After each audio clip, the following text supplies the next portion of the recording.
Hi everyone, welcome back to my channel.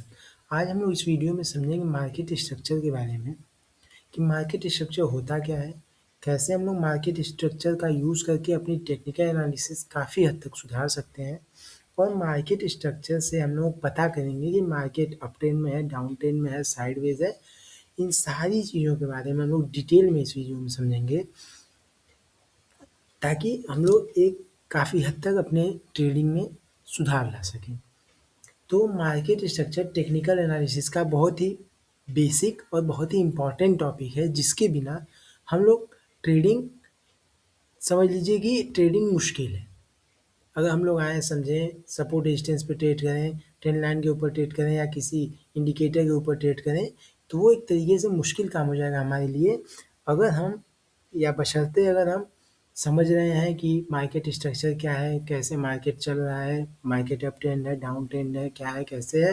अगर market structure के बारे में जितना ज़्यादा से ज़्यादा अगर हम लोग समझ पाएँ, तो उतना हम लोगों के लिए बेहतर रहेगा ट्रेडिंग करने के लिए। हम लोग सही ट्रेड अपना पकड़ सकते हैं, अपना प्रॉपर स्टॉप लॉस लगा सकते हैं, अपना प्रॉपर टारगेट लगा सकते हैं, अगर हम लोग मार्केट स्ट्रक्चर को समझ रहे हैं। तो चलिए वीडियो शुरू करते हैं।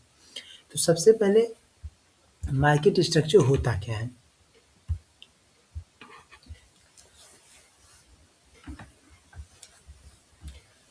मार्केट स्ट्रक्चर मार्केट स्ट्रक्चर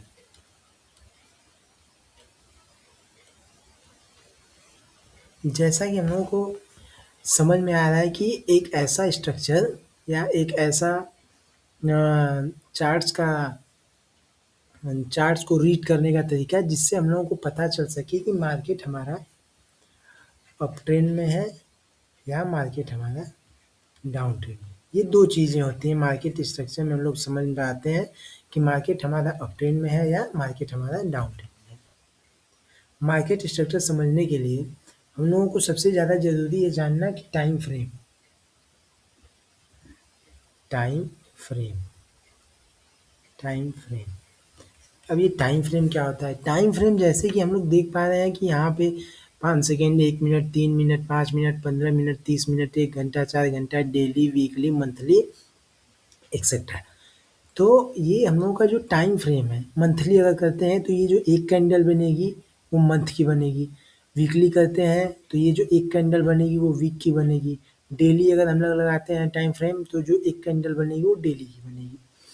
ठीक, तो इसको हम लोग मार्केट का एक तरीके से एनालिसिस करते हैं अलग अलग टाइम फ्रेम में। जितना बड़ा टाइम फ्रेम रहेगा उतनी आपकी जो प्रोबेबिलिटी रहेगी या जो आपका जो एनालिसिस रहेगी वो सही बैठेगी। जैसे मंथली में अगर आप प्रिडिक्ट कर लिए कि मार्केट अगर इस मंथ में बुलिश है, तो कहीं न कहीं 80 से 85%, 90% हम लोग ये मान सकते हैं कि जो नेक्स्ट मंथ रहेगा वो भी बुलिश ही रहेगा।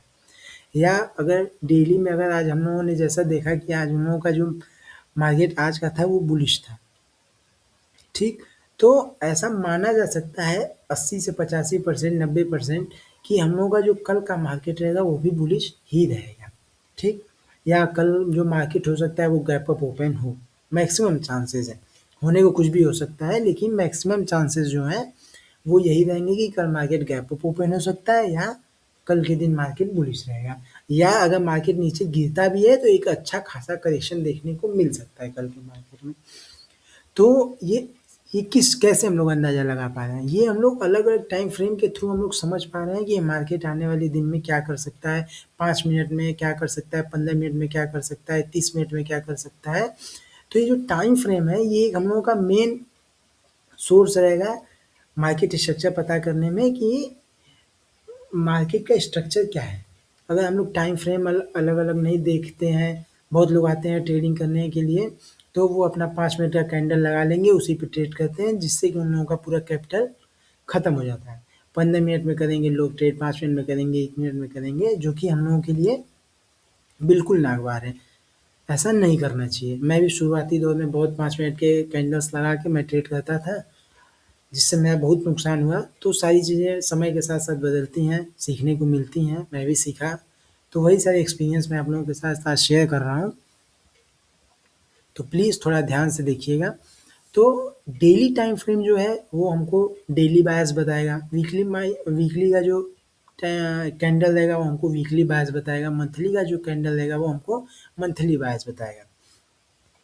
तो अब हम मार्केट स्ट्रक्चर कैसे पता करें? सबसे बड़ा क्वेश्चन कि मार्केट स्ट्रक्चर कैसे पता करें? जैसे हम लोग ने डेली का एक टाइम फ्रेम लगा दिया और हमको पता करना है कि मार्केट का स्ट्रक्चर क्या है, ठीक? तो जैसा हम लोग देख पा रहे हैं कि मार्केट यहाँ पे अपना ऑल टाइम का मतलब ये इस तरीके से समझाया जाए तो ये हाई था, फिर मार्केट ने एक करेक्शन लिया, फिर मार्केट एक इम्पल्सिव मूव दिया, फिर मार्केट करेक्शन किया, फिर मार्केट एक इम्पल्सिव मूव दे रहा है, ठीक?